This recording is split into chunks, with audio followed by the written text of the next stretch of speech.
بسم اللہ الرحمن الرحیم الحمد للہ رب العالمین والصلاة والسلام علی رسولہ الکریم اما بعد رب اشرح لی صدری ویسر لی امری واحلل عقدۃ من لسانی یفقہوا قولی. السلام علیکم ورحمۃ اللہ وبرکاتہ. جزاکم اللہ خیر and welcome two things that matter. ہماری جو سیریز چل رہی ہے نماز کے اوپر، بہت زبردست سیریز ہے، فائنڈنگ پلیجر ان صلاح، اور آل آف اس نیڈ کہ ہم اپنی نمازوں کو بہتر کریں اور خشوع و خضوع لائیں اپنی نمازوں میں انشاءاللہ. خشوع میں نے آپ کو بتایا تھا وہ دل کی سٹیٹ کو کہتے ہیں، انٹرنل سٹیٹ کو. خضوع جو ہے یہ فزیکل سٹیٹ ہے، جو باڈیلی پوسچرز ہوتے ہیں. تو اچھی نماز کے لیے خشوع بھی ضروری ہے اور خضوع بھی ضروری ہے. یعنی انسان کے اندر خشیت ہو، اللہ کا خوف ہو، ایموشنز ہوں، جذبات ہوں نماز میں. نماز جذبات سے خالی نہ ہو، کیونکہ آپ اپنے خالق سے ایک ملاقات کر رہے ہیں، تو وہ ملاقات جذبات سے بھری ہونی چاہیے. کوشش پوری یہ ہونی چاہیے، اور اس میں عاجزی انکساری ہونی چاہیے، اس میں جھکاؤ ہونا چاہیے، ہمبلنس ہونی چاہیے. اسی طرح اس میں باڈیلی پوسچرز بہت ڈگنیفائڈ ہونے چاہیے، اس میں جلد بازی نہیں ہونی چاہیے، اس میں جو ہے وہ ریشنس نہیں ہونی چاہیے، اس میں لاپرواہی نہیں ہونی چاہیے، اور اس میں ایک ڈگنیفائڈ طریقے سے انسان کو نماز ادا کرنی چاہیے جو نبی صلی اللہ علیہ وسلم نے سکھایا ہے. ڈفرینٹ پوسچرز ہیں، کھڑے کیسے ہونا ہے، دیکھنا کہاں ہے، نظر کہاں پہ رکھنی ہے، اور ظاہر ہے کہ آپ نے کندھوں کو کیسے رکھنا ہے. نبی صلی اللہ علیہ وسلم نے فرمایا کہ بہترین نماز وہ ہے جس میں کندھے سافٹ ہوں، یعنی بہت ہارڈ نہ ہو، کیونکہ اکڑے ہوئے ہیں کندھے تو پھر یہ ظاہر ہے انسان ویسے بھی کھڑا ہوا اچھا نہیں لگتا اکڑی ہوئی پوزیشن میں. تو آپ اللہ رب العالمین کے سامنے کھڑے ہیں تو جھکا کر کندھے، یہ ایک اچھی پوزیشن نبی صلی اللہ علیہ وسلم نے خود فرما دی. پھر سجدہ، اس کا کیسے پوسچر ہونا چاہیے. 7 بونز پہ ہوتا ہے سجدہ، حدیث ہے. وہ میک شور ساری بونز زمین پر لگ رہی ہیں، جن میں ناک ہے، یہ ہے، باقی ہاتھ ہیں آپ کے، ٹھیک ہے. تو اسی طرح رکوع ہے، رکوع میں کمر سیدھی ہونی چاہیے اور ایک ڈگنیفائڈ پوسچر ہونا چاہیے. تو یہ خضوع کا پارٹ ہے. تو خشوع بھی بہت ضروری ہے نماز کے لیے، اور خضوع بھی بہت ضروری ہے. کچھ احادیث کی طرف ہی آتے ہیں انشاءاللہ، تاکہ سب سے بہترین یہی ہے کہ نبی صلی اللہ علیہ وسلم نے جو خود بتا دیا ہمیں نماز کے بارے میں، وہیں سے ہم موٹیویشن لیں، نماز کے فضائل کے بارے میں جانیں. تو میرے خیال میں اس سے ہماری نماز بہت امپروو ہوگی. تو جیسے میں نے آپ کے سامنے کچھ احادیث رکھی تھی، وہیں سے سٹارٹ کرتے ہیں. یہ حدیث سے سٹارٹ کرتے ہیں کہ نبی صلی اللہ علیہ وسلم نے فرمایا جب ایک شخص نماز کے لیے کھڑا ہوتا ہے تو اس کے گناہ اس کے سر پر، اس کے کندھوں پر آ جاتے ہیں، اور جب وہ رکوع اور سجدہ کرتا ہے تو وہ گناہ سارے گر جاتے ہیں. تو یہ ہمارے لیے بہت ہی موٹیویشنل حدیث ہے. اسی طرح نبی صلی اللہ علیہ وسلم نے فرمایا کہ اگر لوگوں کو اذان کا اور پہلی صف میں کھڑا ہونے کا ریوارڈ پتہ لگ جائے، اذان دینے کا اور پہلی صف میں کھڑا ہونے کے ریوارڈ، تو وہ قرعہ ڈالیں گے ٹو سیکیور دیز پریویلیجز. اور اگر انہیں یہ پتہ لگ جائے کہ نماز اول وقت پہ پڑھنے کا کیا ثواب ہے، اول وقت پہ پڑھنے کا، تو وہ ریس لگائیں گے. اور اگر انہیں پتہ لگ جائے کہ عشاء اور فجر کی نماز کا کیا ریوارڈ ہے، تو وہ بھاگ کر آئیں گے، یہاں تک کہ انہیں رینگ کر بھی آنا پڑے تو رینگ کر بھی آئیں گے. یعنی اس سے ثابت ہوا کہ بہت زبردست ریوارڈ ہے. اسی طرح یہ حدیث نبی صلی اللہ علیہ وسلم کی صحیح مسلم کی حدیث ہے، He who offers the فجر prayer will come under the protection of Allah. جو کوئی بھی فجر کی نماز ادا کرے گا اللہ سبحانہ تعالیٰ کی پروٹیکشن میں آ جائے گا. O son of Adam, beware lest Allah should call you to account in any respect from withdrawing his protection. دیکھیں اب ثابت ہوا کہ اگر آپ کو پروٹیکشن چاہیے اس دن میں تو فجر کی نماز اس کے لیے ضروری ہے. ادروائز کوئی ذمہ نہیں ہے اللہ کا کہ آپ کو پروٹیکشن ملے. یہ حدیث کا مطلب یہ ہے بیسیکلی. اور ویسے بھی آپ دیکھیں نا، فجر کی نماز چھوڑنے کے بہت سے رسک ہیں. شیطان، وہ حدیث آپ نے پڑھی ہوئی ہے، فجر کی نماز جو چھوڑتا ہے تو شیطان اس کے کان میں پیشاب کرتا ہے. تو دیکھیں یہ کیا ہے، یہ میرے نزدیک تو یہ جادو ہے. شیطانی ساری چیزیں جادو سے ریلیٹڈ ہوتی ہیں نا. تو لوگ کہتے ہیں ہم پہ جادو ہو گیا، تو جادو تو تبھی ہو جاتا ہے جب فجر کی نماز چھوٹ جائے. جادو اس سینس میں کہ ایک دھوکے میں انسان رہے اور ڈسیپشن میں رہے، کیونکہ شیطانی عمل شروع میں ہی ہو گیا، صبح ہی ہو گیا. پھر وہ 3 گرہ باندھتا ہے، اور پہلی گرہ کھل جاتی ہے جب انسان اٹھتا ہے، اللہ کا نام لیتا ہے، دعا پڑھتا ہے. دوسری گرہ کھل جاتی ہے جب وہ وضو کرتا ہے. تیسری گرہ کھل جاتی ہے جب وہ نماز ادا کر لیتا ہے تو یہ گرہ کیا ہے؟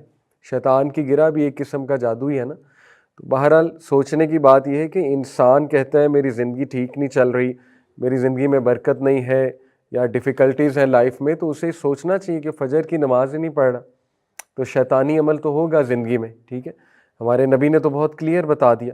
تو فجر کی نماز پروٹیکشن ہے، بہت بڑی پروٹیکشن ہے، اور تھرو آؤٹ ہسٹری آپ دیکھیں گے، تھرو آؤٹ ہسٹری جتنی بھی تہذیب آپ کو تہذیبیں ملیں گی، سویلائزیشنز ملیں گی، ان میں صبح میں اٹھنا اور صبح میں اٹھ کے کوئی اسپرچول ایکٹیویٹی کرنا، ایون یوگا کرنا، یہ تو آپ کو ہر طبقے میں ملے گا، ہر اس انسان کی روٹین میں ملے گا جو عقل مند ہے۔ تو یہ مسلمانوں کو بھی سوچنا چاہیے کہ ہمیں تو سب سے بیسٹ اسپرچول ایکٹیویٹی ملی ہے صبح کے ٹائم پہ، اور وہ نماز ہے، فجر کی نماز۔ تو اس کو چھوڑنا یہ بہت گھاٹے کا سودا ہے، بہت گھاٹے کا سودا ہے، اور بہت فیئرز ہوتے ہیں لوگوں کے، طرح طرح کے فیئرز ہوتے ہیں، ٹھیک ہے، کہ میری نیند خراب ہو جائے گی، اور اگر میں اٹھ گیا تو میرے سر میں درد ہونا شروع ہو جائے گا اگر میری نیند نہ پوری ہوئی، یا مجھے فلو ہو جائے گا وغیرہ وغیرہ۔ آن دا کنٹرری آپ فجر کی نماز پڑھیں گے، اللہ آپ کو صحت دے دے گا، آپ کی صحت بہتر ہو جائے گی، ٹھیک ہے، آپ کی انرجی بہتر ہو جائے گی۔ تو یہ تو فیئر ہے، شیطان یہ فیئرز ڈالتا ہے۔ بہرحال نبی صلی اللہ علیہ وسلم نے فرمایا، یہ میں آپ کو حدیث بتا چکا ہوں، کہ اگر انہیں فجر اور عشاء کی نماز کے میرٹس پتہ لگ جائیں تو وہ رینگ کر بھی آئیں گے۔ فجر کے کچھ میرٹس آپ کے سامنے ہیں۔ سب سے پہلے اللہ کی پروٹیکشن، ڈیوائن پروٹیکشن، یہ صحیح مسلم میں آتا ہے۔ نمبر 2، فجر کی جو تلاوت ہے، نماز کی تلاوت، وہ فرشتے وٹنس کرتے ہیں۔ فجر کی نماز کی تلاوت فرشتے وٹنس کرتے ہیں، تو یہ بہت خوبصورت بات ہے۔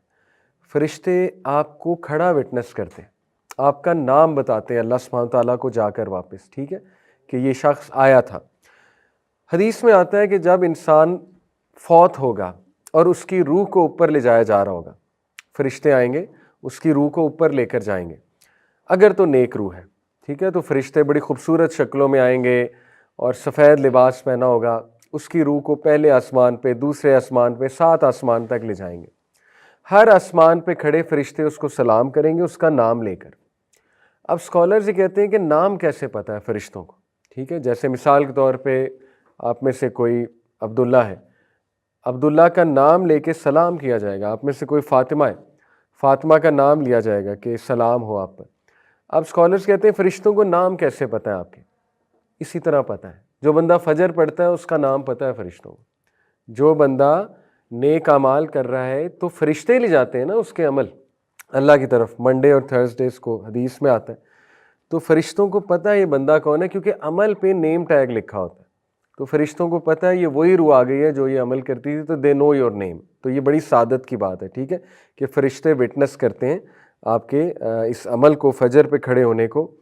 اور تیسرا، بلیسنگز ان لائیولیہڈ، نبی صلی اللہ علیہ وسلم کی دعا لگی ہے اس شخص کو جو فجر کی نماز ادا کرتا ہے۔ نبی صلی اللہ علیہ وسلم نے فرمایا، اے میرے رب، میری امت کو برکت دے ہر اس چیز میں جو وہ صبح کے وقت کرتے ہیں۔ تو صبح کے وقت نماز سے سٹارٹ ہوتی ہے روٹین، تو اللہ کے نبی کی دعا لگی ہے اس انسان کو جو فجر کی نماز پڑھتا ہے، ٹھیک ہے۔ اس کے بعد کنفرم وے ٹو پیراڈائز، نبی صلی اللہ علیہ وسلم نے فرمایا جو کوئی بھی 2 ٹھنڈی نمازیں پڑھتا ہے، ٹھنڈی نمازیں کون سی ہیں؟ فجر اور عصر، ول گو ٹو پیراڈائز۔ عصر ٹھنڈی نماز اس سینس میں کہ اس ٹائم پہ پھر شام ہو رہی ہوتی ہے تو دھوپ ڈھل رہی ہوتی ہے، ٹھیک ہے، تو ٹھنڈی نماز ہے۔ تو نبی صلی اللہ علیہ وسلم نے فرمایا جو کوئی بھی فجر اور عصر کی نماز پڑھے گا شیورلی اسے جنت ملے گی، اللہ تعالیٰ اسے جنت میں داخل کرے گا۔ تو دیکھیں یہ بہت خوبصورت احادیث ہے، موٹیویشن ہے فجر پر اٹھنے کی۔ اسی طرح ایک اور موٹیویشن ہے، وہ یہاں پر مینشن نہیں، میں آپ کو بتا دیتا ہوں۔ اللہ کے نبی صلی اللہ علیہ وسلم نے فرمایا بشارت دے دو ان لوگوں کو جو اندھیرے میں فجر کی نماز پڑھنے جاتے ہیں، کیونکہ قیامت والے دن ان کے پاس لائٹ ہوگی۔ آپ کو پتہ ہے یہ کیا موقع ہے لائٹ والا؟ قیامت میں میدان حشر میں کچھ جو ہے نا وہ فیزز ہیں، وہ فیزز میں آپ کے سامنے رکھتا ہوں کوئکلی۔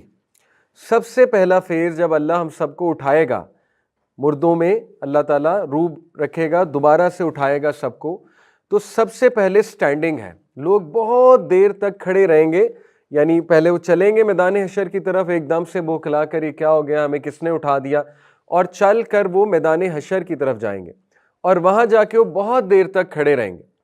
اور پھر سیکنڈ جو فیز ہے وہ ہے حوض کوثر۔ اللہ سبحانہ تعالیٰ حوض کوثر لائیں گے اور نبی صلی اللہ علیہ وسلم وہاں موجود ہوں گے. جو لوگ پیاسے ہیں بہت زیادہ، اور سبھی پیاسے ہوں گے، کھڑے رہ رہ کے انہیں پیاس بہت لگی ہوگی، سورج بہت قریب آیا ہوگا، ان لوگوں کو حوض کوثر سے پانی پلایا جائے گا. بہت سے لوگ بھاگیں گے حوض کوثر کی طرف، لیکن صرف ان لوگوں کو آگے کیا جائے گا جو نبی صلی اللہ علیہ وسلم کی سنت پر زندگی گزارتے تھے. ان کو پانی پلایا جائے گا وہاں سے، جو بھی مشروب ہے وہ پلایا جائے گا حوض کوثر سے. باقیوں کو پیچھے کر دیا جائے گا. کفار کو تو ویسے ہی پیچھے کر دیا جائے گا، لیکن ایسے لوگ جو مسلمان ہیں لیکن انہوں نے سنت پر عمل نہیں کیا یا چینج کر دیا، دین کو بدعت میں پڑ گئے، ان کو بھی فرشتے پیچھے کر دیں گے. دوسرا فیز ہے. تیسرا فیز یہ ہے کہ دوبارہ سے بہت دیر تک کھڑا رہنے پڑے گا، اور یہاں تک کہ لوگ اللہ سے یہ التجا کرنے لگیں گے کہ اے ہمارے رب بے شک ہمیں جہنم میں ڈال دے، یہاں سے نکال لے. یعنی اتنا زیادہ وہاں پہ ٹرائل ہوگا میدان حشر میں. اور اس کے بعد نبی صلی اللہ علیہ وسلم سفارش کریں گے. سفارش اللہ سے کریں گے سجدے میں گر کے. کس چیز کی سفارش؟ کہ اللہ حساب شروع کر دے. تو اللہ تعالیٰ حساب شروع کر دیں گے. ٹھیک ہے. حساب کس طرح شروع ہوگا؟ سب سے پہلے انسان کے ڈیڈز کو ایگزامن کیا جائے گا. Examination of deeds. آپ کے ہاتھ میں آپ کا اعمال نامہ پکڑایا جائے گا. ٹھیک ہے. اس کو ایگزامینیشن آف ڈیڈز کہتے ہیں. اس کے بعد میزان سجایا جائے گا. پہلی سٹیج ہے ایگزامینیشن. اس کے بعد میزان کس لیے سجایا جائے گا؟ کہ یہ دوبارہ دیکھ لیں، ان کو تسلی ہو جائے دوبارہ کہ کوئی زیادتی نہیں. میزان میں بھی اعمال تولے جائیں گے. اور میزان میں اعمال تولنے کے بعد جو ہے وہ پھر ایک فیز آتا ہے جب کہ اندھیرا چھا جائے گا، گھپ اندھیرا چھا جائے گا، پچ ڈارکنیس ہوگی. اس میں کچھ لوگوں کے پاس لائٹ ہوگی. ٹھیک ہے. وہ لوگ لائٹ کے سہارے پل صراط کی طرف جائیں گے اور ایزیلی پہنچ جائیں گے. کچھ لوگ کے پاس بالکل لائٹ نہیں ہوگی تو وہ گریں گے، کٹیں گے، زخم لگیں گے انہیں، اور بہت زیادہ تکالیف جھیلیں گے اور بہت ایک مینٹل ڈسٹریس سے گزریں گے، اور پھر جا کر پل صراط تک پہنچیں گے. یہ لائٹ والے کون لوگ ہیں؟ فجر والے اس دن. ٹھیک ہے. حدیث میں آتا ہے کہ ان لوگوں کو بشارت دے دو قیامت والے دن ان کے پاس لائٹ ہوگی. اس فیز میں لائٹ ہوگی جب پچ ڈارکنیس ہے. ٹھیک ہے. یہ وہ والے لوگ ہیں. تو دیکھیں اتنے زیادہ فائدے سبحان اللہ فجر کے. فجر کی نماز جو ہے وہ اس کو چھوڑنا بہت بڑا گھاٹے کا سودا ہے. یہ ایک جسٹ ٹو کریٹ امپیکٹ اور جسٹ ٹو ٹیل یو کہ نبی صلی اللہ علیہ وسلم when he said فجر کی 2 سنتیں دنیا کی ہر چیز سے زیادہ قیمتی ہیں. تو جسٹ ٹو کریٹ امپیکٹ، یہ مکیش امبانی کا گھر ہے اور یہ دنیا کا سب سے مہنگا گھر ہے. ممبئی میں ہے غالباً، دنیا کا سب سے مہنگا گھر ہے. تو فجر کی سنتیں اس سے بھی زیادہ قیمتی ہیں. 2 سنتیں فجر کی، حدیث میں آتا ہے. 2 cycles of prayer، 2 سنتیں فجر کی before the فجر prayer، یعنی 2 سنتیں are better than the world and everything in it. دنیا اور دنیا کی ہر نعمت سے بہتر ہے فجر کی 2 سنتیں.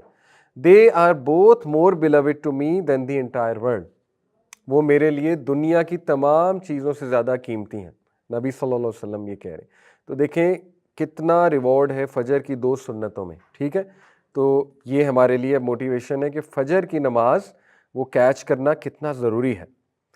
نبی صلی اللہ علیہ وسلم نے فرمایا، صحیح بخاری صحیح مسلم کی حدیث ہے، There are angels who take turns in visiting you by night and by day. Angels آتے ہیں آپ کو وزٹ کرتے ہیں دن میں بھی رات میں بھی، اور ان کی شفٹ لگتی ہے، اور وہ اسمبل ہو جاتے ہیں، جمع ہو جاتے ہیں 2 نمازوں کے وقت، فجر اور عصر.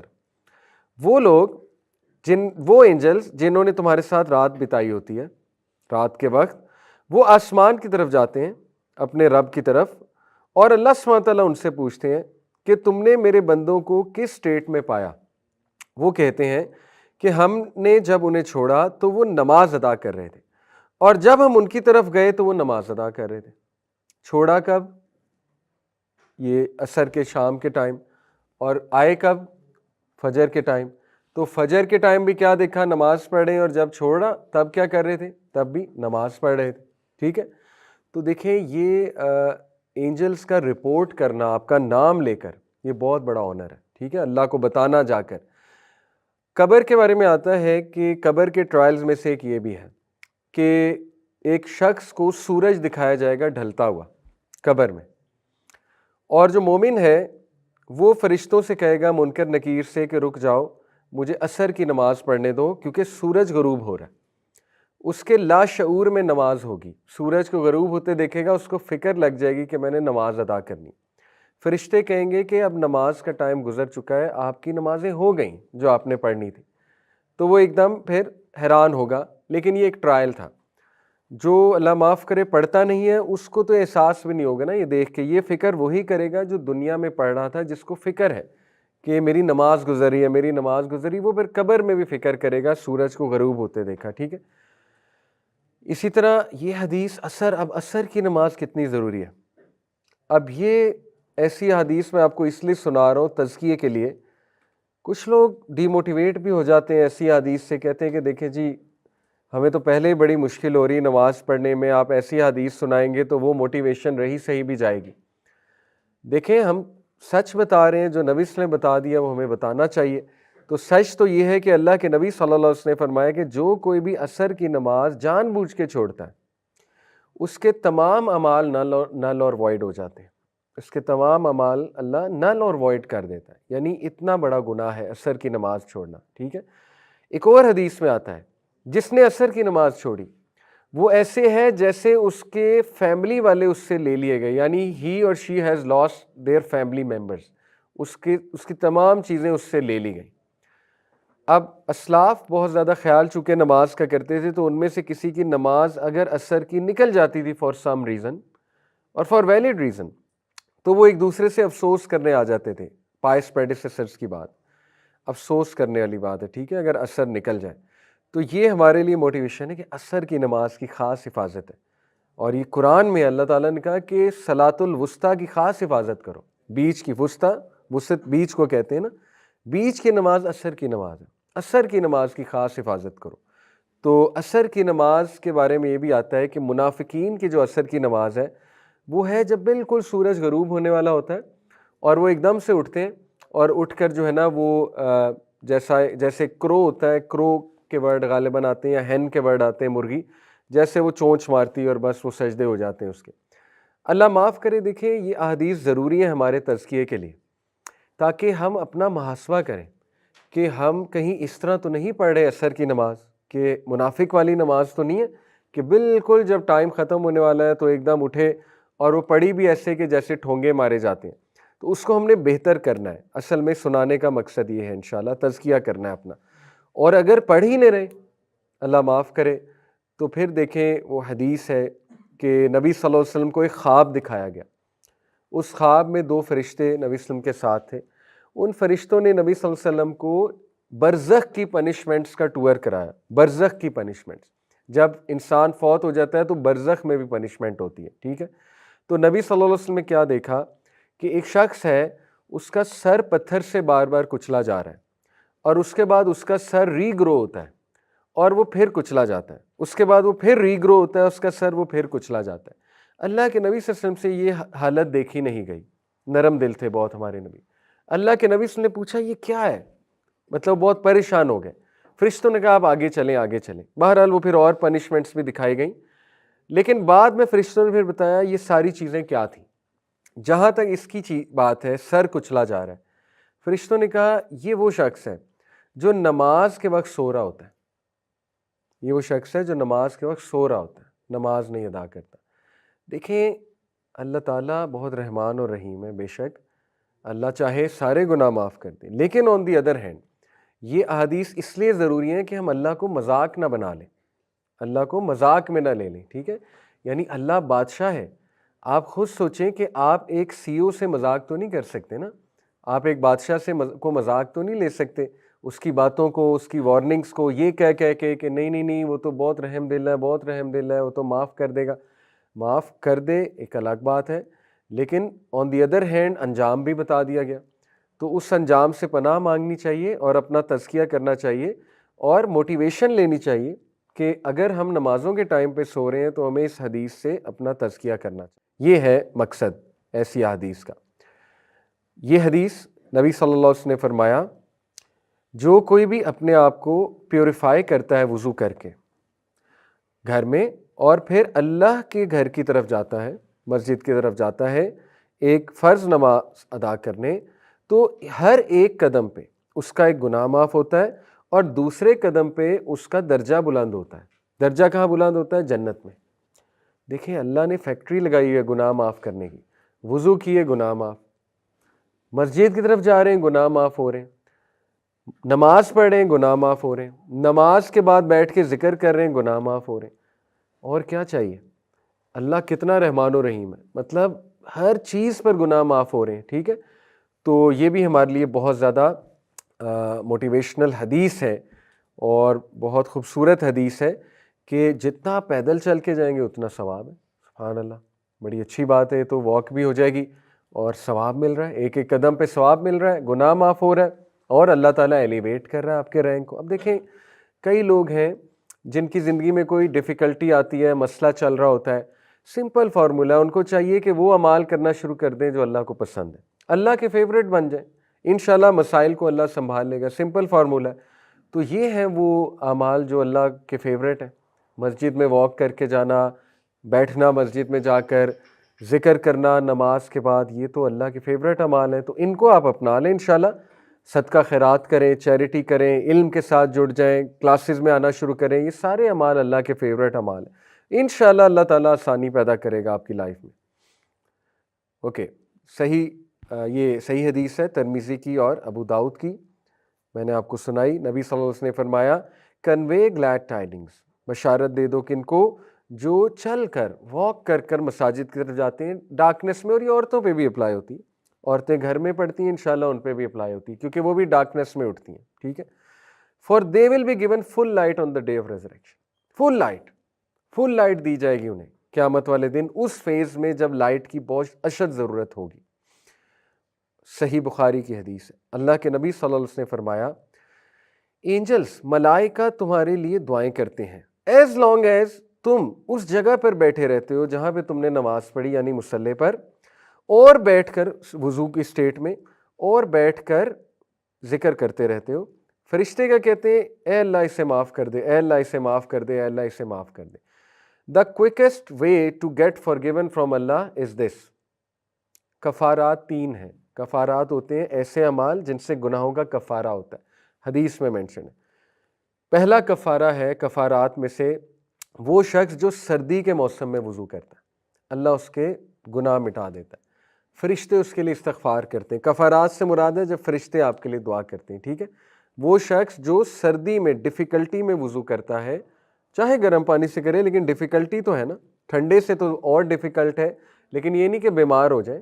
اب یہ نہیں کہ جان بوجھ کے بندہ ٹھنڈے سے وضو کرنا شروع کر دے کہ میرے کفارات ہوں گے، ایسا نہ ہو آپ بیمار ہو جائیں، اسلام جو ہے وہ اس کا بھی قائل نہیں ہے۔ بہرحال سردی میں وضو کرے، ان شارٹ یہ ہے، تو فرشتے اس کے لیے کفارات کی دعائیں کرتے ہیں کہ اللہ اس کے گناہ معاف کر دے۔ ایک یہ ہے کہ جو وہاں پر بیٹھ کر کرتا ہے، تیسرا بھی میرے ذہن سے نکل گیا، بہرحال ہم سے ریلیونٹ یہ 2 ہیں، ٹھیک ہے؟ جو مصلی پر بیٹھ کر استغفار کرتا ہے۔ اب دیکھیں اس کو آپ اپنی لائف میں لے کر آئیں، پتہ نہیں کیا جلدی ہوتی ہے، اکثر میں بھی کرتا ہوں ایسے، اللہ معاف کرے، ہم اٹھ جاتے ہیں اور اٹھ کر پیچھے دیکھنے لگ جاتے ہیں، سلام پھیرتے ہی دوسروں کی نماز بھی خراب کرتے ہیں، جو بیچارے پیچھے لیٹ آئے ہیں پڑھ رہے ہیں ان کو ٹاپ کے گزرتے ہیں، ٹھیک ہے نا؟ تو پتہ نہیں ہمیں کیا جلدی ہوتی ہے، میرا نہیں خیال کوئی اتنا ضروری کام ہوتا ہے کہ وہاں سے فوراً اٹھ جایا جائے، تو بیٹھ کر تھوڑا سا ذکر کر لینا چاہیے تاکہ فرشتے انشاءاللہ ہمارے لیے دعا کریں، اور ذرا ٹائم گزارنا چاہیے وہاں پر بیٹھ کر، ٹھیک ہے؟ تبھی فائدہ ہے، تبھی وہ روحانی فائدہ نماز کا انشاءاللہ آپ کو تبھی ہوگا۔ اوکے، نیکسٹ حدیث صحیح بخاری صحیح مسلم کی، اللہ کے نبی صلی اللہ علیہ وسلم نے فرمایا اس ذات کی قسم جس کے ہاتھ میں میری جان ہے۔ اب دیکھیے یہ رحمت للعالمین فرما رہے ہیں، اور یہ بڑی عجیب بات ہے کہ وہ کہتے ہیں کہ میرا دل کرتا ہے کہ میں یہ حکم دوں کہ فائر ووڈ کلیکٹ کیا جائے، فائر ووڈ کلیکٹ کی جائے، اور میں کسی کو کہوں کہ اذان کہے، اس کے بعد میں کسی کو اپوائنٹ کروں امام، اور میں وہ فائر ووڈ لے کر آگ جلا کر ان لوگوں کے گھر میں جاؤں جو نماز جماعت سے نہیں پڑھ رہے، اور میں ان کے گھروں کو آگ لگا دوں۔ اب یہ رحمت للعالمین کہہ رہے، ٹھیک ہے؟ جو اتنے رحمت کا ایک نبی صلی اللہ علیہ وسلم جو ہے ایپیٹوم ہے بطور انسان، کہ ان سے تو کسی کی پین دیکھی نہیں جاتی تھی ہمارے نبی کی، لیکن وہ یہ کہہ رہے ہیں کہ میرا دل کرتا ہے کہ میں آگ لگا دوں ان مردوں کے گھروں کو جو نماز کے وقت مسجد میں نماز پڑھنے نہیں آ رہے۔ اگین ہمارے تزکیہ کے لیے ہے یہ کہ جب بھی ہمیں سستی ہو تو ہم اس حدیث کو ذہن میں لائیں، ٹھیک ہے؟ جب بھی ہم سوئے ہوئے ہیں، سستی ہو رہی ہے، تو ہم اس حدیث کو لائیں جو پتھر سے کچلنے والی ہے۔ اسی طرح جب بھی ہمیں ڈیلے کی سستی ہو رہی ہے، ڈیلے کر دو، تب ہم وہ حدیث ذہن میں لائیں، منافق کی نماز۔ تو یہ ساری حدیث اس لیے آپ کو سنائی جا رہی ہیں کہ آپ ذہن میں لائیں اور کھڑے ہو جائیں، اپنے آپ کو موٹیویٹ کریں کہ نہیں میں نے جانا ہے، مسجد میں جانا ہے میں نے انشاءاللہ، ٹھیک ہے، نماز پڑھنے کے لیے۔ نیکسٹ حدیث، یہ حدیث اب ہم آ رہے ہیں سورہ فاتحہ کی طرف۔ دیکھیں میں نے لاسٹ کلاس میں ایموشنز کی بات کی تھی کہ نماز میں جذبات لانے چاہیے، ایموشنز لانے چاہیے، اور ایموشن سورہ فاتحہ میں بہت زیادہ آ سکتے ہیں۔ جب آپ سورہ فاتحہ پڑھتے ہیں تو پہلا ایموشن تو یہیں سے آ جاتا ہے کہ اللہ سن رہا ہے اور اللہ جواب دے رہا ہے۔ صحیح بخاری کی حدیث ہے، جب ایک شخص سورہ فاتحہ پڑھتا ہے اللہ جواب دیتا ہے، ایک ایک آیت کا جواب دیتا ہے اللہ تعالیٰ۔ جیسے الحمدللہ رب العالمین، اللہ جواب دیتا ہے، فرشتوں کہتے ہیں کہ میرے بندے نے میری تعریف بیان کی ہے، فرشتے کہتے ہیں ہاں ہاں ہمارے رب۔ پھر الرحمن الرحیم، اللہ کہتا ہے کیا یہ اکنالج کر رہا ہے کہ میں الرحمن ہوں الرحیم ہوں؟ فرشتے کہتے ہیں جی۔ تو اس طرح اللہ جواب دیتے ہیں ایک ایک آیت کا، تو یہاں سے آپ ایموشنز لا سکتے ہیں، ٹھیک ہے۔ پھر جب آپ کہتے ہیں الحمدللہ رب العالمین، آپ سوچا کریں کہ واقعی ہر حمد اللہ کے لیے کیوں ہے؟ کیونکہ اللہ تعالیٰ تعریف کے لائق ہے، اللہ تعالیٰ بہت بڑائی والا ہے، اور اللہ تعالیٰ بہت عظیم ہے، بہت العزیز ہے۔ تو اسی طرح آپ کہیں الرحمن الرحیم، فیل کیا کریں اللہ واقعی کتنا رحمان، کتنا رحیم ہے، کتنے چانسز دیتا ہے آپ کو، کتنا لینینٹ ہے، کتنی محبت کرتا ہے آپ سے، ٹھیک ہے۔ تو ایموشنز جب آپ نماز میں لائیں گے تو یہ ویسے بھی فائدہ مند ہے، اور مزید سورہ فاتحہ پہ میں آپ کو کچھ حدیث سنا دیتا ہوں کہ کتنی خوبصورت سورہ ہے۔ نبی صلی اللہ علیہ وسلم نے فرمایا، ابن عباس فرماتے ہیں کہ اینجل جبرائیل نبی صلی اللہ علیہ وسلم کے ساتھ بیٹھے ہوئے تھے انسانی شکل میں، اور انہوں نے سنا کریکنگ ساؤنڈ، جیسے دروازے کھلنے کا ایک کریکنگ ساؤنڈ ہوتا ہے نا، تو جبرائیل السلام نے اپنے سر کو بلند کیا اور اوپر دیکھا، اور پھر انہوں نے کہا کہ this is a door of heaven that has been open today and it has never been open before today, کہ آج یہ آسمان کا ایک دروازہ کھلا ہے جو آج سے پہلے کبھی نہیں کھلا۔ اور پھر ایک فرشتہ وہاں سے جو ہے ڈسینڈ کیا، اس کا نزول ہوا اس فرشتے کا وہاں سے، تو جبرائیل السلام نے کہا یہ اینجل آج دنیا میں آیا ہے اور اس سے پہلے کبھی نہیں آیا، یہ والا اینجل جو آج آیا ہے۔ پھر جبرائیل علیہ السلام کو اس اینجل نے سلام کیا اور فرمایا rejoice in the two lights you have been given which were not given to any prophet before you، نبی صلی اللہ علیہ وسلم کو مخاطب کر کے کہ آپ کو بشارت ہے اور آپ جشن منائیں ان دو صورتوں پہ جو آپ سے پہلے کسی نبی کو نہیں دی گئیں۔ وہ کیا ہے؟ سورہ فاتحہ اور لاسٹ 2 ورسز آف سورہ البقرہ، آمن الرسول بما انزل الیہ من ربہ والمؤمنون۔ You will never recite a letter from them but you will be given whatever you want۔ اس فرشتے نے بشارت دی اوپر سے آ کے کہ تم نہیں پڑھو گے یہ 2 آیات اور یہ 2 سورج جو ہے سورہ فاتحہ اور سورہ البقرہ کی آخری دعا ہے، لیکن تمہیں دیا جائے گا جو تم چاہتے ہو۔ ایسا ہی ہے۔ اب آپ دیکھیں سورہ فاتحہ کا ترجمہ مائنڈ میں لائیں۔ سورہ فاتحہ قرآن کا خلاصہ ہے، سورہ فاتحہ دعاؤں کی ماں ہے، کتاب ام الکتاب بھی کہتے ہیں اسے، لیکن سورہ فاتحہ is the mother of all دعاز if you think about it. کیسے؟ سب سے پہلے آپ اللہ کی حمد بیان کر رہے ہیں الحمدللہ رب العالمین، پھر آپ اللہ کو واسطہ دے رہے ہیں اس کے نام کا، یہ بیسٹ دعا ہوتی ہے، پہلے حمد بیان کی جائے پھر واسطہ دیا جائے اللہ کو۔ کس چیز کا واسطہ ہے؟ الرحمن الرحیم۔ پھر ایک اور واسطہ ہے مالک یوم الدین، ایکنالجمنٹ ہے کہ اللہ آپ ہی ہیں مالک یوم الدین کے۔ پھر کیا ہے؟ ایاک نعبد و ایاک نستعین، عاجزی کہ اللہ ہم آپ ہی کی عبادت کرتے ہیں، آپ ہی سے مدد مانگتے ہیں، اور کہاں جائیں، مطلب آپ ہی کا سہارا ہے ہمیں، ٹھیک ہے، یہ ہے بیسکلی یہ انکساری اور عاجزی۔ پھر آپ وہ چیز مانگتے ہیں جو دنیا کی بیسٹ چیز ہے، اہدنا الصراط المستقیم۔ اب سوچیں جب آپ یہ کہہ رہے ہیں نماز میں اہدنا الصراط المستقیم، تو یہ ساری باتیں لایا کریں، اے اللہ اتنی فرقہ واریت ہے، اتنے سیکٹس ہیں، اے اللہ اتنے ازمز اور سکزم ہے، اتنی کنفیوژنز ہیں، اے اللہ اتنی ڈسٹریکشنز ہیں، میں بھٹک نہ جاؤں، میں ڈسٹریکٹ نہ ہو جاؤں، ٹھیک ہے، میں نمازیں نہ چھوڑ دوں، میں دنیا کے پیچھے نہ لگ جاؤں، کتنا کچھ سوچا جا سکتا ہے۔ سب سوچے لا کر آپ کہیں اہدنا الصراط المستقیم، ایک جملہ اے اللہ سیدھی رستے پر چلانا، اسٹریٹ رستے پر مجھے چلانا. صراط الذین، یہ اس سے بھی اگلی آیا اس سے بھی خوبصورت ہے. صراط الذین انعمت علیہم، ان لوگوں کے رستے جن پر آپ نے اپنا انعام کیا. آپ نے بتا بھی دیا اللہ کو کہ کس رستے پہ انعام کن لوگوں پہ. ابراہیم السلام، اسماعیل السلام، نوح علیہ السلام، عیسیٰ السلام، موسیٰ علیہ السلام، یعقوب علیہ السلام، یوسف علیہ السلام، رسول اللہ صلی اللہ علیہ وسلم، صحابہ. یعنی اتنی جامع دعا آپ مانگ رہے ہیں. آپ سوچیں آپ مانگ کیا رہے اللہ سے کہ اللہ جو انعامات ان لوگوں پہ کیے تھے مجھ پر بھی فرما دیں. ان لوگوں پہ کیا کیا انعامات تھے؟ وہ ہدایت یافتہ تھے، ان کی اولاد ہدایت یافتہ تھی، ان کی زندگیوں میں سکون تھا، ان کی زندگیوں میں ہدایت تھی، ان کی زندگیوں میں صراط مستقیم تھا، کلیرٹی تھی. ٹھیک ہے، یہ سب آپ اللہ سے مانگ رہے ہیں. تو عورتیں سوچا کریں اللہ سے کیا مانگ رہی ہیں. صراط الذین انعمت علیہم، حضرت مریم کا راستہ، حضرت آسیہ کا راستہ، حضرت خدیجہ کا راستہ. چھوٹی چیز نہیں مانگ رہے آپ اللہ سے، بہت بڑی چیز مانگ رہے ہیں آپ اللہ سبحانہ تعالیٰ سے. تو ریلیکس ہو جائیں، سورہ فاتحہ پڑھ کے ریلیکس ہو جائیں کہ آپ نے اللہ سے انعامات مانگ لیے اور ان لوگوں کا راستہ مانگ لیا جن پر اللہ کے انعامات تھے. اور پھر آپ کہتے ہیں غیر المغضوب علیہم ولا الضالین، اے اللہ ان لوگوں کے راستے نہیں جو گمراہ ہوئے یا جن پر آپ کا غضب نازل ہوا ہے. اب غضب والے آپ کو پتہ ہے کہ یہود پہ غضب نازل ہوا، بنی اسرائیل، اور گمراہ جو ہے وہ کرسچنز ہیں. تو اس میں ایک نکتہ ہے، کرسچنز کی گمراہی کی وجہ اگنورنس تھی اور جوز کی گمراہی کی وجہ ایروگنس تھی. تو آپ اللہ سے ایروگنس اور اگنورنس دونوں کی پناہ مانگ رہے ہیں. ٹھیک ہے، بہت جامع بات. ایروگنس سے بھی پناہ مانگ رہے ہیں اللہ، اور اگنورنس سے بھی ہم آپ کی پناہ چاہ رہے ہیں. تو یہ اتنی جامع دعا ہے سورہ فاتحہ، اس میں سب کچھ آ جاتا ہے، سب کچھ آ جاتا ہے اس میں. ٹھیک ہے، اسی لیے اسلاف جب دعا شروع کرتے تھے، کئی اسلاف ہیں جو سورہ فاتحہ سے آگے نہیں جاتے تھے دعا میں. 2 گھنٹے سورہ فاتحہ مانگتے رہتے تھے، 2 گھنٹے سورہ فاتحہ پڑھتے رہتے تھے. ایسی مثالیں ملتی ہیں ہمیں. سورہ فاتحہ پڑھ کے ساری دعائیں ان کی قبول ہو جاتی ہیں.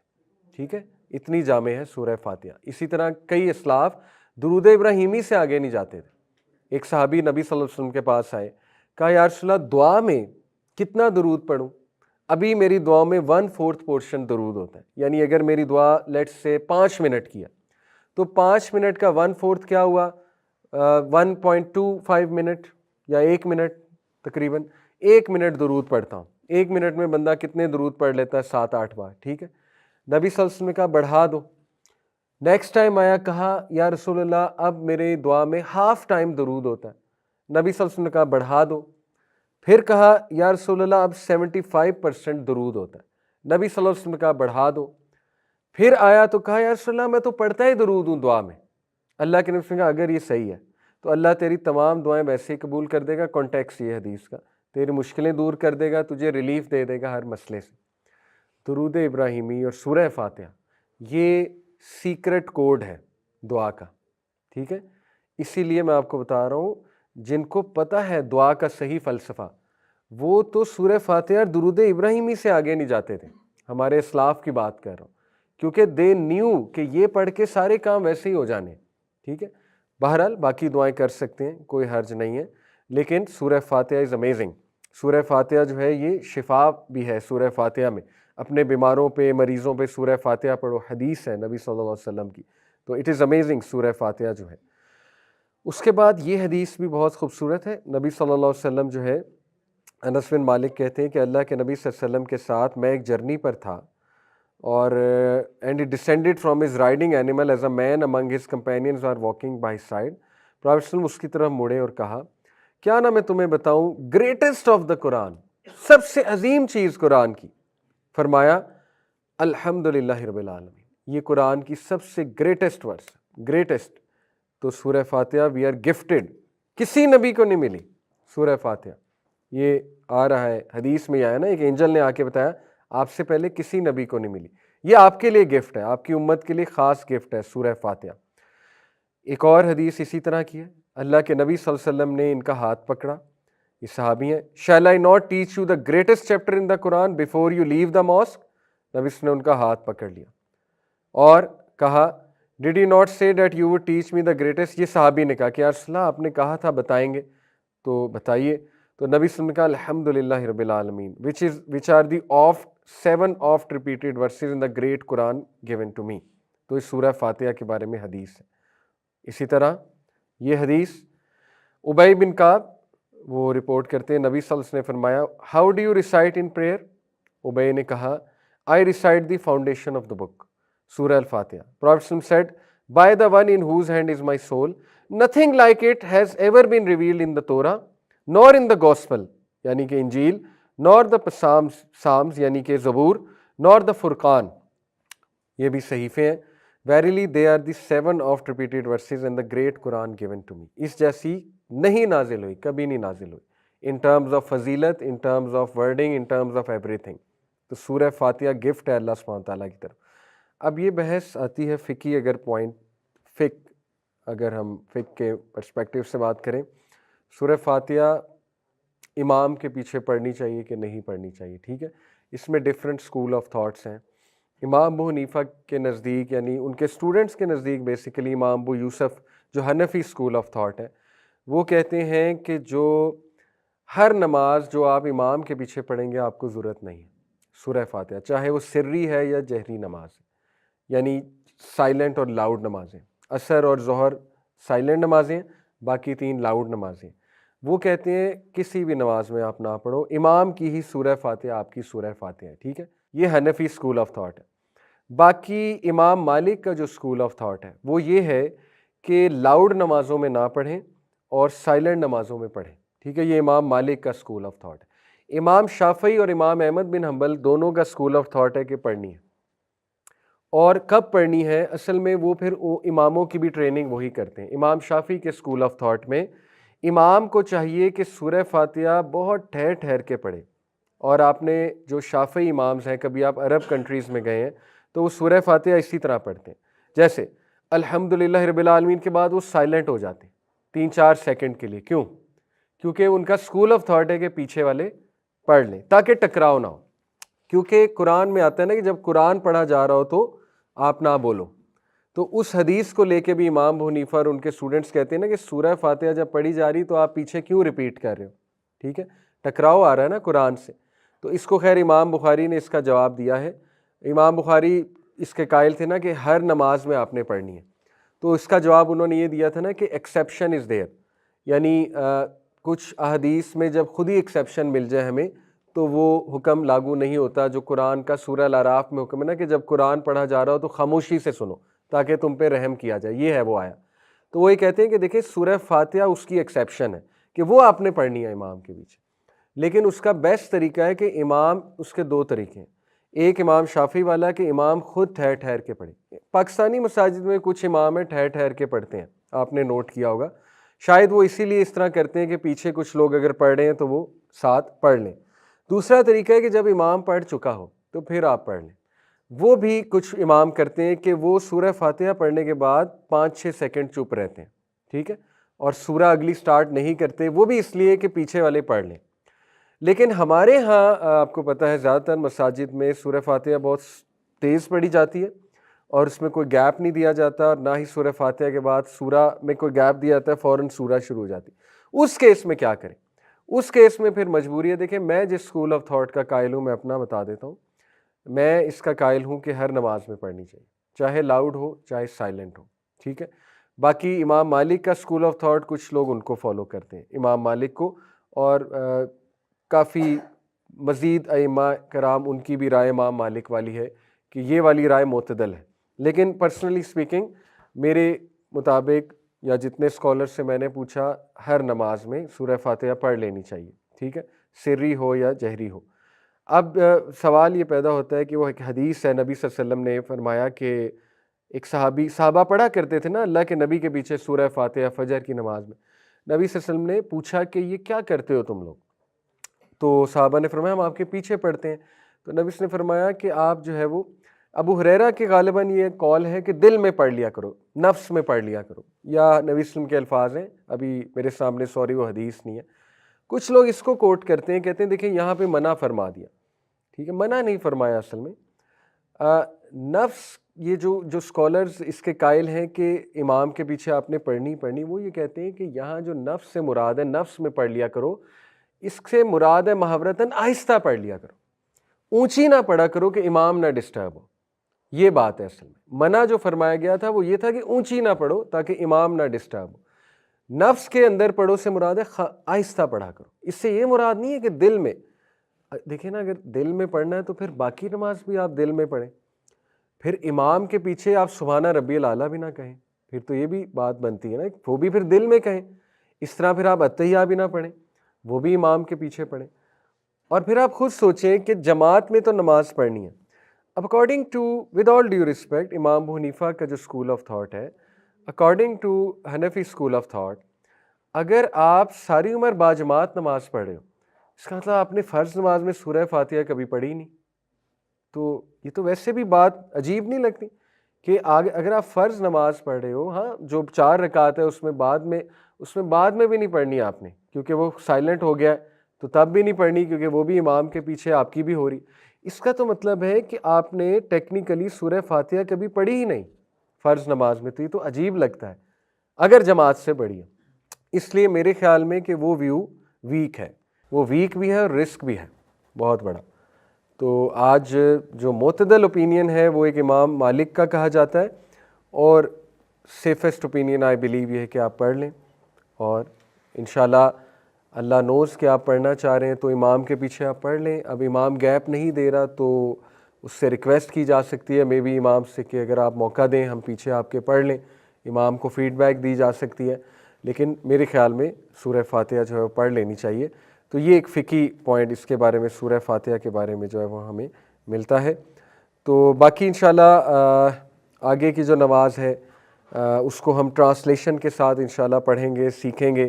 جو رکوع ہے اس کا مطلب کیا ہے، سبحانہ ربی العظیم، پھر سمیع اللہ لمن حمیدہ کا کیا مطلب ہے، اور اس کے بعد جب آپ سجدے میں جاتے ہیں تو سبحانہ ربی الاعلیٰ کا کیا مطلب ہے، اور کیا اور دعائیں بھی پڑھی جا سکتی ہیں سجدے میں. یہ بھی ایک فقہی پوائنٹ ہے کہ اور دعائیں پڑھی جا سکتی ہیں کہ نہیں پڑھی جا سکتی ہیں.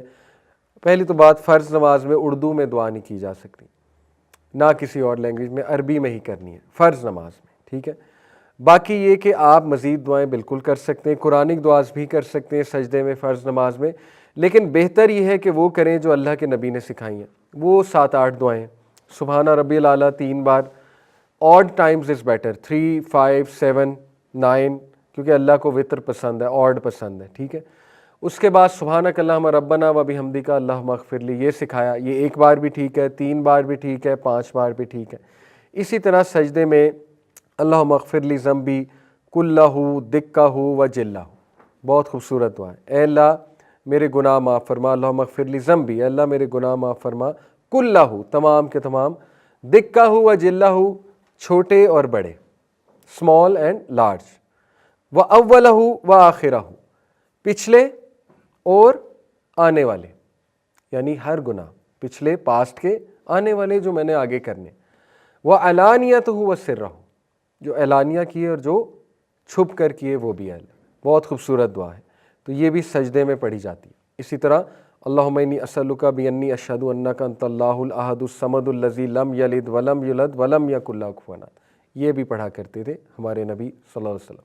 اسی طرح سبوح قدوس رب الملائکۃ والروح، سبوح کا مطلب ہے پاک ہے اللہ، قدوس ہولی ہے اللہ، قدس سے نکلا نا، ہولی لینڈ، قدس کہتے ہیں نا مقصہ کو، قدوس ہولی ہے اللہ سبحانہ. رب الملائکۃ والروح، ملائکہ اور روح کے رب ہیں، اینجلز کے اور جبرائیل اسلام کے رب ہیں. یہ بھی سجدے میں کہتے تھے ہمارے نبی، یہ سجدے میں بھی کہتے تھے، رکوع میں بھی کہتے تھے. 1 بار بھی کہہ سکتے ہیں، 3 بار بھی. دیکھیں ہمیں سیکھنی چاہیے دعائیں. اب دیکھیں نماز کو بیوٹیفل آپ نے بنانا ہے تو کبھی آپ سجدے میں سبحانہ ربی الاعلیٰ کہیں، کبھی آپ یہ کہیں اللہم اغفر لی ذنبی کلہ دکہ و جلہ، یہ والی دعا. کبھی آپ یہ کہیں سبحانک اللہم ربنا و بحمدک اللہم اغفر لی. اتنی ویرائٹی ہے، اتنی ڈائنامک نماز بنائی جا سکتی ہے. اسی طرح ہم ایک مسٹیک کرتے ہیں درود کے بعد.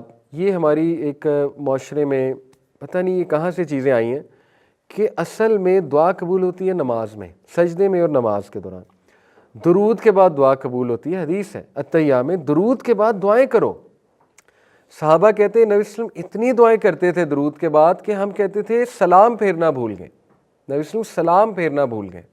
ہم کیا کرتے ہیں، پتہ نہیں کیوں کرتے ہیں ایسے. درود کے بعد ایک دعا، اونلی 1 دعا، ربی جعلنی مقیم الصلاتی، جو بچپن سے قاری صاحب نے سکھائی ہوئی ہے. سلام پھیر لیا جاتا ہے، جماعت کے ساتھ بات کر. اس کے بعد ہاتھ اٹھا کے دعا کی جاتی ہے جس کی کسی کو سمجھ نہیں آ رہی، اور وہ صرف اینڈ میں ایک جملہ سمجھ میں آتا ہے صلی اللہ علیہ وسلم، اور پھر اس طرح ہاتھ پھیر لی جاتی. ٹھیک ہے، جماعت کے بعد کبھی کبھی دعا کی جا سکتی ہے اس طرح سے، اگر ضروری کوئی موقع ہے اجتماعی دعا بیماروں کے لیے، لیکن اس کو روایت بنا لینا کہ اس کے بغیر نماز ہی نہیں ہوئی، یہ پتہ نہیں کہاں سے آیا.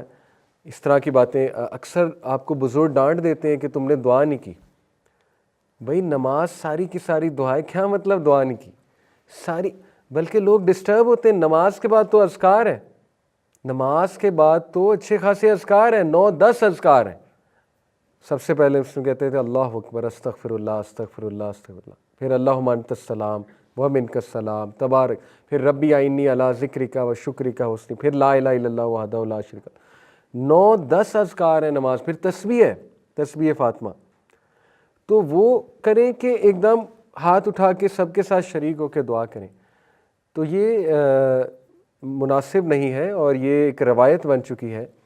اور لوگ اب یہ سمجھتے ہیں کہ اصل دعا وہ ہے. دیکھیں اصل دعا تو درود کے بعد ہے، آپ کو 7-8 دعائیں کرنی چاہیے درود کے بعد.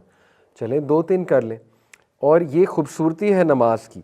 آپ باقاعدہ اپنی نماز کو دیکھیں کس طرح بیوٹیفائی کر سکتے ہیں. آپ مختلف کیٹیگریز بنا سکتے ہیں دعاؤں کی. مثال کے طور پہ فجر کے وقت آپ کیٹیگری بنا سکتے ہیں برکت کی دعاؤں کی. آپ فجر کے وقت یہ دعا تو کنفرم کریں، اللہم انی اعوذ بک من عذاب جہنم ومن عذاب القبر ومن فتنۃ المحیاء والممات ومن شر فتنۃ المسیح. یہ تو کنفرم ہے ہر نماز میں، کیونکہ یہ تو صحابہ کو سکھائی تھی، اس نے ہر نماز میں کرنی ہے. اس کے بعد کیٹیگریز بن سکتی ہیں. فجر کے وقت میں بھی برکت کی دعائیں، to feel good, to ask for goodness, ربنا آتنا فی الدنیا حسنۃ وفی الآخرۃ حسنۃ، اللہم انی اسألک المعافاۃ فی الدنیا والآخرہ. ٹھیک ہے نا؟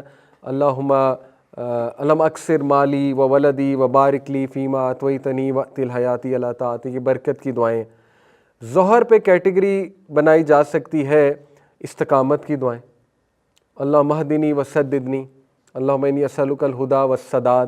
ٹھیک ہے، اسی طرح ربنا لا تزغ قلوبنا بعد اذ ہدیتنا. عصر کے وقت کیٹیگری بنائی جا سکتی تقویٰ کی دعائیں، اللہم انی اسألک الہدی والتقی والعفاف والغنی. اسی طرح مغرب کے وقت کیٹیگری بنائی جا سکتی ہے پناہ مانگنے والی دعاؤں کی، جس میں پناہ کا ذکر ہے کہ اللہ میں پناہ مانگتا ہوں. فار ایگزامپل اللہم انی اعوذ بک من علم لا ینفع، من قلب لا یخشع، من نفس لا تشبع، من دعوت لا یستجاب لہا. اسی طرح اللہم انی اعوذ بک من جہد البلاء ودرک الشقاء وسوء القضاء، خوبصورت دعا ہے، وشماتۃ الاعداء. کیا ٹرانسلیشن ہے؟ اللہم انی اعوذ بک من جہد البلاء، اے اللہ میں پناہ مانگتا ہوں سخت مشکل سے، جہد البلاء سخت مشکل سے، ودرک الشقاء اور مایوسی سے، ہوپ لیسنس سے، وسوء القضاء اور بری تقدیر سے. اے اللہ کہیں میں بدبخت نہ ہو جاؤں، اس سے پناہ مانگتا ہوں. وشماتۃ الاعداء اور دشمنوں کے خوش ہونے سے، دشمنوں کی خوشی منانے سے. تو یہ ہے وہ والی دعائیں جس میں آپ پناہ مانگ رہے ہیں، یہ کیٹیگری بنائی جا سکتی ہے. ٹھیک ہے، اور بھی بہت ہیں. اسی طرح عشاء کے وقت حسن خاتمہ کی کیٹیگری بن سکتی ہے، اللہم انی اسألک الحسن الخاتمہ. اسی طرح اللہم احسن عاقبتنا فی الامور کلیہا واجرنا من خزی الدنیا وعذاب الآخرہ. اے اللہ میرے تمام امور کو احسن انجام تک پہنچا اور مجھے ذلت سے بچا لے، دنیا کی اور آخرت کی. ٹھیک ہے، اسی طرح یو کین ایڈ دس دعا حسن خاتمہ ریلیٹڈ جو ہے، اللہم رحمتک ارجو فلا تکلنی الی نفسی طرفۃ عین واصلح لشانی کلہ لا الہ الا انت. یہ بھی اسی کی ہے نا کہ میرے تمام کے تمام اللہ جو اعمال ہیں ان کی اصلاح فرما دے. تو دیکھیں so much beauty can be added to نماز. اگر آپ محنت کریں کہ صبح میں یہ کر لیتا ہوں، اور مکس بھی کر سکتے ہیں، اور جب آپ کا جو دل کرے کر سکتے ہیں، جو دل میں آئی ہوئی ہے دعا وہ کر لیں اللہ سبحانہ تعالیٰ سے. ٹھیک ہے، اس سے نماز میں جان آئے گی. لوگ کہتے ہیں نماز میں دھیان نہیں ہوتا. دھیان کیسے آئے گا؟ ربی جعلنی پڑھ پڑھ کے وہ اتنی زیادہ ڈی سینسٹائز ہو چکے ہیں کہ پہلی تو بات پتہ ہی نہیں پڑھ کیا رہے ہیں. اتنی خوبصورت دعا ہے ربی جعلنی مقیم الصلاۃ، لیکن وہ سمجھ ہی نہیں کہہ کیا رہے ہیں. تو اس سے ہم ڈی سینسٹائز ہو چکے ہیں، افیکٹ بھی نہیں ہو رہا کہ کہہ کیا رہے ہیں. تو آپ جان لائیں اپنی نماز میں. اسی طرح سورہ اخلاص پڑھ کے ڈی سینسٹائز ہو چکے ہیں، یہ ہم سب کا مسئلہ. تو اس میں مختلف سورج لائیں، حفظ کریں، 2-3 آیات حفظ کریں، پڑھا کریں اپنی نمازوں میں. مین کامن آیات، ٹھیک ہے نا. 30ویں پارے سے سٹارٹ کریں، حفظ کرنا شروع کریں، سنتوں میں پڑھا کریں، ریوائز کیا کریں قرآن کو، ٹھیک ہے. ذرا جان لے کر آئیں، مختلف سورج پڑھ کر جان لے کر آیا کریں. اس طرح رکوع میں کبھی کہہ دیا سبوح قدوس رب الملائکۃ والروح، کبھی کہہ دیا سبحان ربی العظیم، سبحان ربی العظیم، مکس بھی کہہ سکتے ہیں دونوں. کبھی کہہ دیا سبحانک اللہم و بحمدک اشہد ان لا الہ الا انت استغفرک الیک، ٹھیک ہے. اسی طرح سمیع اللہ لمن حمیدہ، اس پر فیل کیا جائے. کیا ہے سمیع اللہ لمن حمیدہ کا مطلب کیا ہے؟ اللہ نے سن لیا جو آپ نے کہا ہے، ٹھیک ہے. اللہ نے سن لیا کا مطلب ہے کہ ایک ہے اللہ سنتا ہے، سنتا ہے ایک اور بات ہے، سن لیا ہے ایک اور بات ہے. سن لیا ہے میں قبولیت ہے، سمجھ رہے؟ سنتا ہے میں بس فیکٹ ہے کہ سنتا ہے اللہ. سن لیا ہے میں ہے کہ سن لیا آپ کی بات، قبول کر لیا آپ کی بات، جو آپ نے رکوع میں کی، جو آپ نے سورہ فاتحہ پڑھی وہ سن لیا اللہ نے. اسی بات پر ہم جشن مناتے ہیں، سمیع اللہ لمن حمیدہ یہ کہہ کر ہم جشن کیا مناتے ہیں؟ ربنا ولک الحمد. یہ جشن ہے نا کہ اللہ نے چونکہ سن لی تو تمام کے تمام ہم کس کے لیے؟ اس کے لیے. اس جشن کو مزید الانگیٹ کرتے ہیں، حمدن کثیرن طیبن مبارکن فی. اس کے علاوہ میں ایک جملہ کہتے تھے، ابھی میرے ذہن سے نکل گیا، وہ بڑا خوبصورت جملہ ہے کہ اتنی حمد جو آسمانوں کو بھر دے، زمینوں کو بھر دے اور ہر شے کو بھر دے، زمین و آسمان کے درمیان ہر شے، اتنی حمد اللہ کے لیے. یہ خوشی کیوں منائی جا رہی ہے؟ کبھی آپ نے سوچا ہے؟ حمدن کثیرن، ایک صحابی تھے، نبی صلی اللہ علیہ وسلم نے کہا سمیع اللہ لمن حمیدہ ربنا ولک الحمد، پیچھے سے بولے حمدن کثیرن طیبا مبارکن فی. نبی صلی اللہ علیہ وسلم نے جب سلام پھیرا کہا یہ کس نے کہا ہے؟ صحابی نے کہا میں نے کہا ہے، صحیح بخاری کی حدیث. اللہ کے نبی نے کہا میں نے 30 یا 40 اینجلز کو دوڑ لگاتے ہوئے دیکھا تمہارے الفاظ لکھنے میں. ثابت ہوا یہ پڑھو. نبی اس نے تعریف کی صحابی کی، تو وہ صحابی خوشی منا رہا تھا نا کہ واقعی حمدن کثیرن طیبن مبارکن فی. تو نماز میں خوشی لانی چاہیے، ٹھیک ہے. دیکھیں خوشی کا موقع ہے نا، سن لی اللہ نے، جو میری پریشانی تھی سن لی اللہ نے، جو میں نے کھڑے ہو کے مصلی پر بیان کیا تو اللہ تک پہنچ گئی میری صدا. تو یہ ایموشنز لانا نماز میں بہت ضروری ہے. انشاءاللہ اس پر مزید ہم اگلی کلاسز میں بات کریں گے، اور اگلی کلاس کا ٹاپک ہے سائیکولوجیکل بینیفٹس آف نماز. تو یہ تھوڑی سی آؤٹ لائن میں آپ کو دکھا بھی دیتا ہوں. یہ انشاءاللہ ہم سائنٹیفیکلی دیکھیں گے کہ نماز کے نفسیاتی فائدے کیا ہیں، اور آپ حیران ہو جائیں گے نماز کے سائنٹیفک بینیفٹ جو ہیں، جس میں آپ کو ریسرچز کوٹ کر کے انشاءاللہ نماز کے فوائد بیان کروں گا. اور یہ جیپنیز کانسیپٹس سٹریس مینجمنٹ کے، اور پھر ظاہر ہے سٹریس کی تھیوریز ہیں، اٹینشن ریسٹوریشن تھیراپی اس کو کہتے ہیں. اس کو کبھی آپ نماز میں لگا کر دیکھیں تو آپ کی نماز میں جان آ جائے گی، ٹھیک ہے. تو یہ انشاءاللہ نیکسٹ کلاس میں ہم دیکھیں گے سارا. تو ابھی تک کے لیے یہی. کچھ سوال ہے تو پلیز کر لیجئے، کوئی ایون فقہی سوال کوشش کرتے ہیں ایڈریس کرنے کی. جزاکم اللہ خیر. سبحانک اللہم و بحمدک اشہد ان لا الہ الا انت استغفرک و اتوب الیک.